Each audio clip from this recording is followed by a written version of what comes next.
Hello and welcome to Ellroy Reads. This is a show where every week we look at a book that was influential to James Ellroy. And for today's episode, we are going back in time to 1980 by David Peace. Okay, so David Peace is one of my favourite people in the world. And to give you some background about him, he was born in Dewsbury and raised in Ossett, West Yorkshire. As a young man, he moved to Istanbul to teach. He subsequently moved to Tokyo to teach, and he's currently teaching at the University of Tokyo.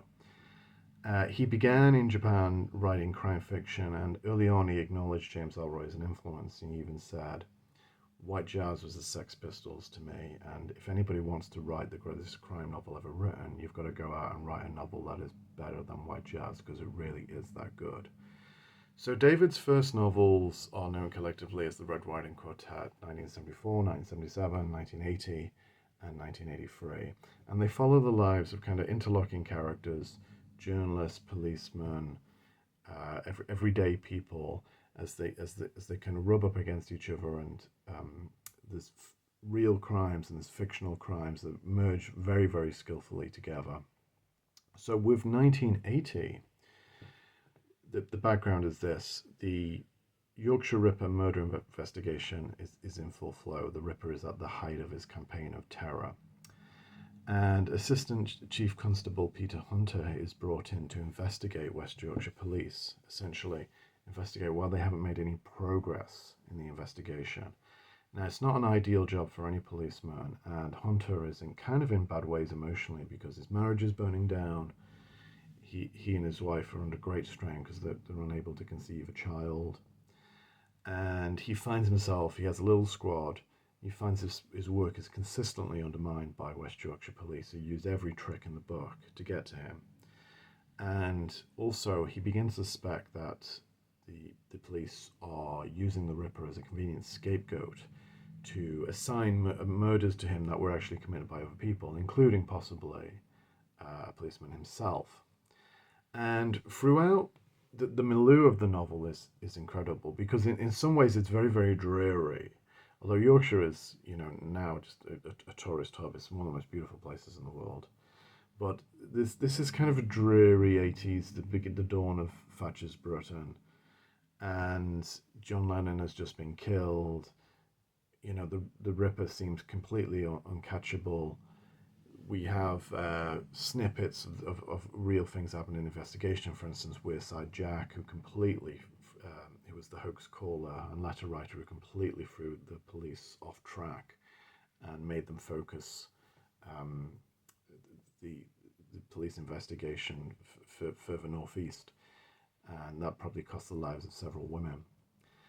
And amidst this dreariness, there's also a kind of sense of gothicness, and which is surprising, in a crime novel in this type, because in some ways, like, David quite happily, uses James as an influence and wears that influence on his sleeve. So we have characters like Maurice Jobson, who is the big villainous inspector, who's kind of modelled on Dudley Smith from the Ellroy novels, but David makes him quintessentially Yorkshire, quintessentially English.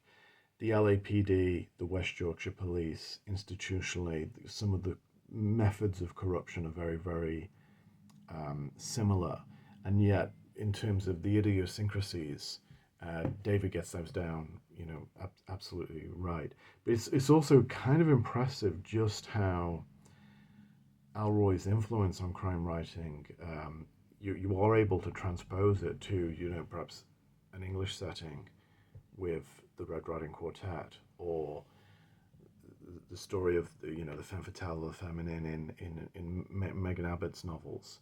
It's incredible, and speaks to the power of Ellroy's fiction, how it can be transposed to different settings and different characters. Okay, so a few things about David and James that I came across just over the years are really, really interesting to me.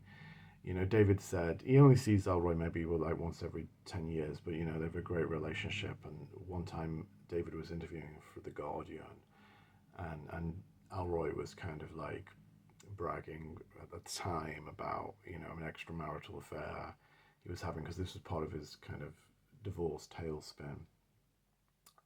from Helen.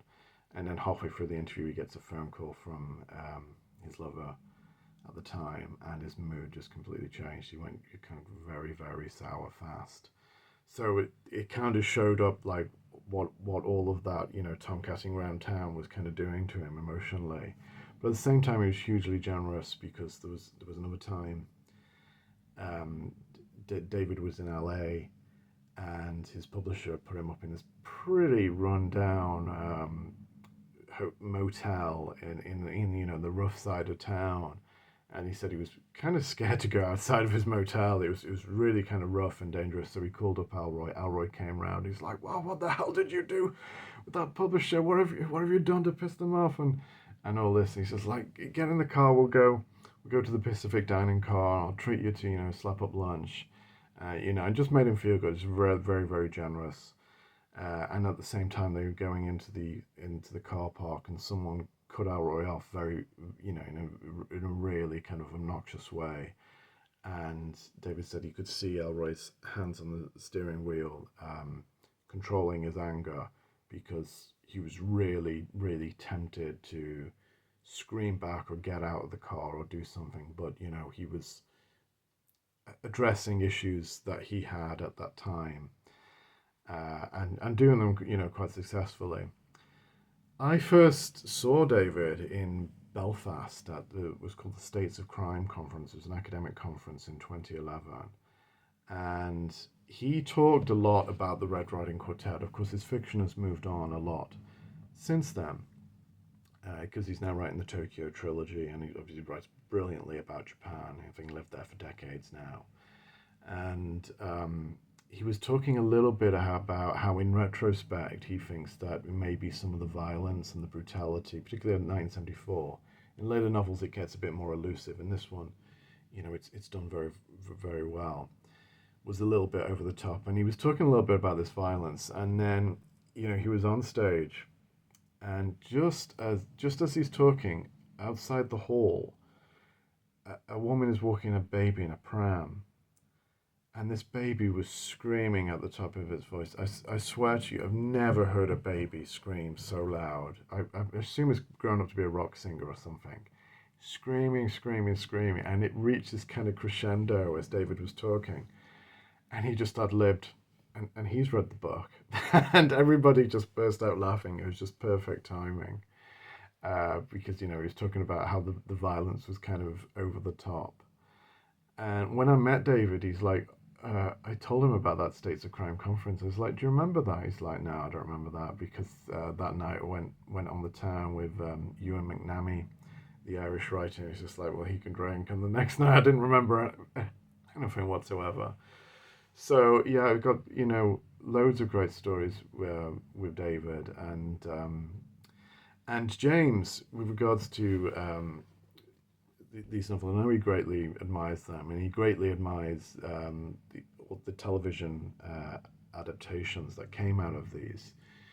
I think he felt that some of the violence was a little bit over the top, that on TV, it becomes much more over the top on TV when you've got actors who've got to act it out, as opposed to on the page where the reader can just absorb it, more meaningfully for them. He was particularly fond of a love scene with Maxine Peake and the Hunter character. He said it was one of the most tender love scenes I've ever seen on film or television.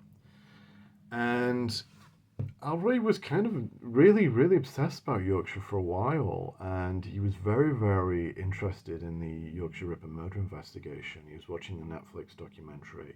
He said not only is the case fascinating and tragic, but he loved listening to the accents. He loved listening to the talking heads giving their testimony, and he was really, really moved by that.